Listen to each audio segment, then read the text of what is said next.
Hi everyone, degree level സീരീസിലേക്ക് എല്ലാവർക്കും സ്വാഗതം. ഇന്ന് നമ്മൾ ഡിസ്കസ് ചെയ്യുന്ന ടോപ്പിക്ക് കാർബൺ എമിഷൻസിനെ കുറിച്ചാണ്. നമുക്കറിയാം, ഇന്ന് നമ്മുടെ ലോകം നേരിടുന്ന ഏറ്റവും വലിയൊരു പ്രോബ്ലമാണ് അല്ലേ ഗ്ലോബൽ വാർമിംഗ്, അതുപോലെ തന്നെ ക്ലൈമറ്റ് ചേഞ്ച്, ആഗോളതാപനവും കാലാവസ്ഥാ വ്യതിയാനവും.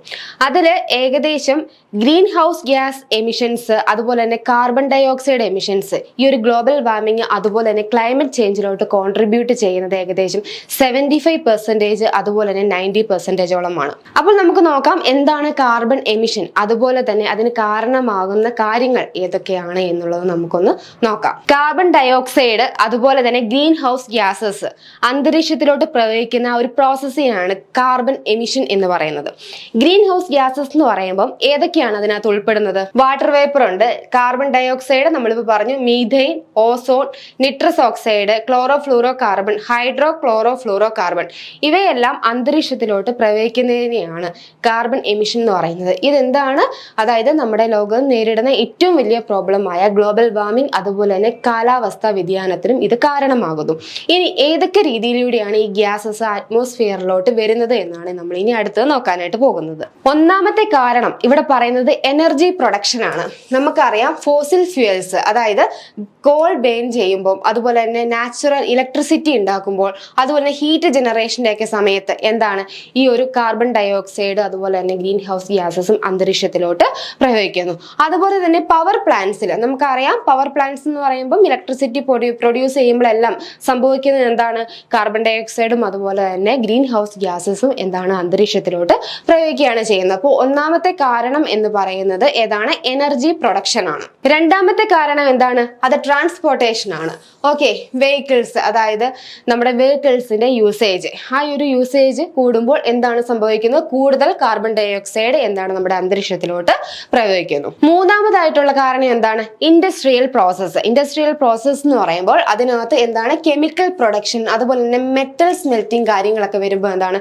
കൂടുതൽ കാർബൺ ഡൈ ഓക്സൈഡും ഗ്രീൻ ഹൗസ് ഗ്യാസസും അന്തരീക്ഷത്തിലൂടെ പ്രയോഗിക്കുന്നുണ്ട്. ഓക്കെ, അടുത്ത എന്താണ്? Waste treatment. ഈ വേസ്റ്റ് ട്രീറ്റ്മെന്റിലൂടെ ഏറ്റവും കൂടുതൽ മീഥെയിന് അതുപോലെ തന്നെ എന്താണ് ഗ്രീൻ ഹൗസ് ഗ്യാസസ് എന്താണ് അന്തരീക്ഷത്തിലോട്ട് പ്രയോഗിക്കുന്നുണ്ട്. ഓക്കെ, അടുത്തത് റെസിഡൻഷ്യൽ ആൻഡ് കൊമേഴ്സ്യൽ ആക്ടിവിറ്റിയിലൂടെ എന്താണ് ഇങ്ങനെ ഗ്രീൻ ഹൗസ് ഗ്യാസസും കാർബൺ ഡൈ ഓക്സൈഡും അന്തരീക്ഷത്തിലോട്ട് വരുന്നു. അതെങ്ങനെയാണ്? Emissions from energy use in Holmes and commercial buildings എന്ന് പറയും. ഇപ്പൊ എക്സാമ്പിൾ ആയിട്ട് പറയുകയാണെങ്കിൽ AC-യുടെ ഒക്കെ, അതായത് ഇപ്പൊ ചൂട് കൂടുതലുള്ള സമയത്ത് നമ്മൾ AC ഒക്കെ യൂസ് ചെയ്യുന്നുണ്ട്. ആ സമയത്തും എന്താണ് ഇതേപോലുള്ള നമ്മുടെ അന്തരീക്ഷത്തെ പൊല്യൂട്ടഡ് ആക്കുന്ന തരത്തിലുള്ള കാർബൺ ഡൈ ഓക്സൈഡും ഗ്രീൻ ഹൗസ് ഗ്യാസസും എന്താണ് നമ്മുടെ അന്തരീക്ഷത്തിലോട്ട് പ്രവഹിക്കുന്നത് കൂടും. ഓക്കെ, അതുപോലെ തന്നെ ലാൻഡിന്റെ യൂസേജിൽ ചേഞ്ചസ് വരുമ്പോൾ എങ്ങനെയാണ്? ഡിഫോറസ്റ്റേഷൻ നമ്മൾ പഠിക്കുന്നതാണല്ലേ, അതായത് വനനശീകരണം. ഓക്കെ, ഈ ബിൽഡിങ്ങും കാര്യങ്ങളൊക്കെ പണിയുന്നതിന് വേണ്ടിയിട്ട് വനനശീകരണം നടക്കുമ്പോൾ ഇപ്പൊ നമുക്കറിയാം, ഏറ്റവും കൂടുതൽ ട്രീസ് ഉണ്ടെങ്കിൽ അവ എന്താണ് ഈ കാർബൺ ഡൈ ഓക്സൈഡിനെ അബ്സോർവ് ചെയ്യും. അപ്പോൾ അവിടെ വനനശീകരണം നടക്കുമ്പോൾ എന്താണ് ഈ ഒരു കാർബൺ ഡൈ ഓക്സൈഡിന്റെ അബ്സോർപ്ഷൻ ആണ് അവിടെ കുറയുന്നത്.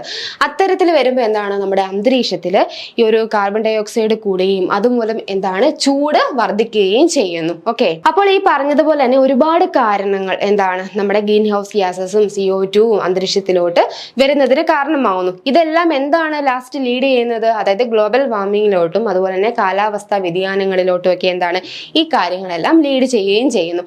ഇനി നമുക്ക് നോക്കാം, ഈ ഒരു കാർബൺ ഡൈ ഓക്സൈഡ് എമിഷൻസ് അതുപോലെ തന്നെ ഈ ഗ്രീൻ ഹൗസ് ഗ്യാസ് എമിഷൻസിന് കുറയ്ക്കുവാൻ എന്തൊക്കെ നമുക്ക് ചെയ്യാനായിട്ട് സാധിക്കും എന്നുള്ളത്, അതായത് മിറ്റിഗേഷൻസ് എന്തൊക്കെയാണ് എന്നുള്ളത് നമുക്കൊന്ന് നോക്കാം. ഒന്നാമതായിട്ട് പറയുന്നത് റിന്യൂവബിൾ എനർജി സോഴ്സസ് ആണ്. അതായത് solar, wind, hydro and geothermal power use ചെയ്യുക. അതായത് ഇതൊക്കെ എന്താണ്? ലോവർ കാർബൺ എമിഷൻസ് ആണ്. ഇതൊക്കെ യൂസ് ചെയ്യുമ്പോൾ വളരെയധികം സാധാരണ ഇലക്ട്രിസിറ്റി, കോളൊക്കെ ഉപയോഗിച്ച് ഇലക്ട്രിസിറ്റി പ്രൊഡ്യൂസ് ചെയ്യുമ്പോൾ ഉണ്ടാകുന്നത്ര CO2 എമിഷൻസ് എന്താണ് ഈ ഒരു റിന്യൂവബിൾ സോഴ്സിലൂടെ ഇലക്ട്രിസിറ്റി പോലുള്ള കാര്യങ്ങൾ പ്രൊഡ്യൂസ് ചെയ്യുമ്പോൾ ഉണ്ടാവുന്നില്ല. അപ്പോൾ എന്താണ് നമുക്ക് റിന്യൂവബിൾ എനർജി സോഴ്സിലൂടെ എന്താണ് ഈ ഒരു കാർബൺ എമിഷൻസ് കുറയ്ക്കാനായിട്ട് സാധിക്കും. അടുത്തത് പറയുന്നത് എനർജി എഫിഷ്യൻസിയാണ്. അതായത് ഈ കാർബൺ എമിഷൻ കുറയ്ക്കുന്ന രീതിയിലുള്ള എഫിഷ്യൻ്റ് ആയിട്ടുള്ള ഇന്നോവേറ്റീവ് ആയിട്ടുള്ള ടെക്നോളജി യൂസ് ചെയ്യുന്നതിലൂടെ നമുക്ക് എന്താണ് ഈ കാർബൺ എമിഷൻസ് വളരെയധികം കുറയ്ക്കാനായിട്ട് സാധിക്കും.